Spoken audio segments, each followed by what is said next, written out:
আবৃত্তি করছি কবি আদিত্য অনেকে রচিত মিথ্যাবাদী মা কবিতাটি।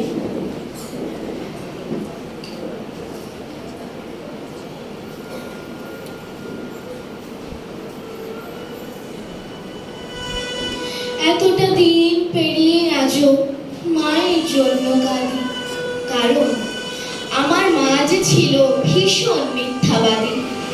বাবা যেদিন মারা গেল আমরা হলাম একা। সেদিন থেকে বাক নিয়েছে মায়ের কপাল লেখা। মা বলতো বাবা নাকি তারার ফিরে আছে, লেখাপড়া করে যদি নেমে আসবে কাছে। তারায় তারায় বাবা খুঁজি, তারায় ছড়াছড়ি। আমার মায়ের মিথ্যা বলার প্রথম হাতে খড়ি। পাড়াপড়শি বলতো এসে, এই বয়সে রানী একা একা এতটা পথ কেমনে দিবি পারি? ভালো একটা ছেলে দেখে বিয়ে করো আবার। মা বলতো ওসব শুনে ঘেন্না লাগে যে আমার। একা কোথায়, খোকন আছে তো, বিয়ের কি দরকার? ওটা ছিল আমার মায়ের চরম মিথ্যাচার। রাত্রি জাগে সেলাই মেশিনে, চোখের কোণে কালি। নতুন জামায় ঘর ভরে যায় মায়ের জামায় তালি। ধুলো ধুলো ঘুমের চোখে সুই ফুটে মার হাতে। আমি বলি সব তো এবার, কি কাজ এত রাতে? মা বলতো ঘুম আসে না, শুয়ে কি লাভ বল? ওটা ছিল আমার মায়ের মিথ্যা কথার ছল। স্কুল থেকে নিতে আসা গাড়ি ঘোড়ার চাপে আমার জন্য দাঁড়ান মা কড়া রোদের তাপে। ঘামে মায়ের দম ফেটে যায়, দু চোখ ভরা ঝিম। ভ্যানিটি ব্যাগ খুলে আমায় দিত আইসক্রিম। মায়ের দিকে বাড়িয়ে ধরে বলতাম একটু নাও। মলিন এসে মা বলতো খাও তো বাবা খাও।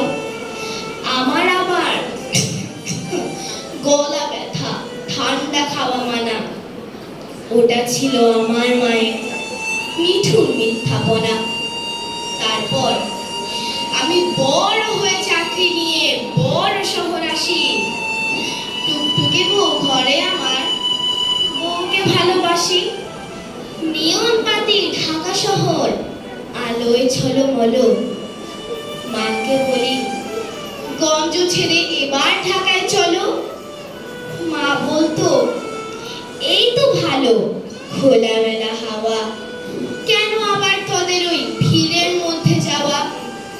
বন্ধ ঘরে থাকলে আমার হাঁপানি ভাব হয়। ওটা ছিল আমার মায়ের মিথ্যা অভিনয়। তারপর আমি আর বড় স্টেটসে অভিবাসী, বিশ্ব ব্যাংকের বিশেষজ্ঞ, সুনাম রাশি রাশি।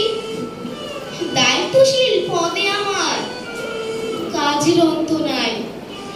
মায়ের খবর নেব এমন সময় কমই পাই। মা বিছানায় একলা পড়া, খবর এলো শেষে এমন সুখ হয়েছে যার চিকিৎসা নাই দেশে। উড়ে গেলাম মায়ের কাছে অনেক দূরের পথ। পায়ে পড়ে বলি মাকে এবার ফেরা মত। একা একা গঞ্জে পড়ে কি সুখ তোমার বলো? আমার সঙ্গে এবার তুমি আমেরিকায় চলো। আমেরিকায় এসো বসু, কোনো ব্যাপার নয়। 7 দিনের চিকিৎসাতে সমল নিরাময়।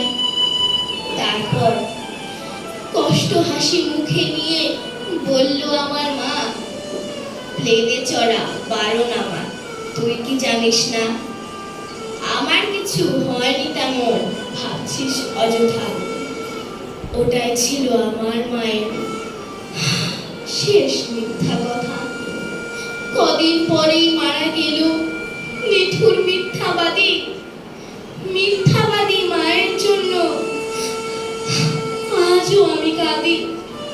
মিথ্যাবাদী মায়ের জন্য আজও আমি কাঁদি। ধন্যবাদ।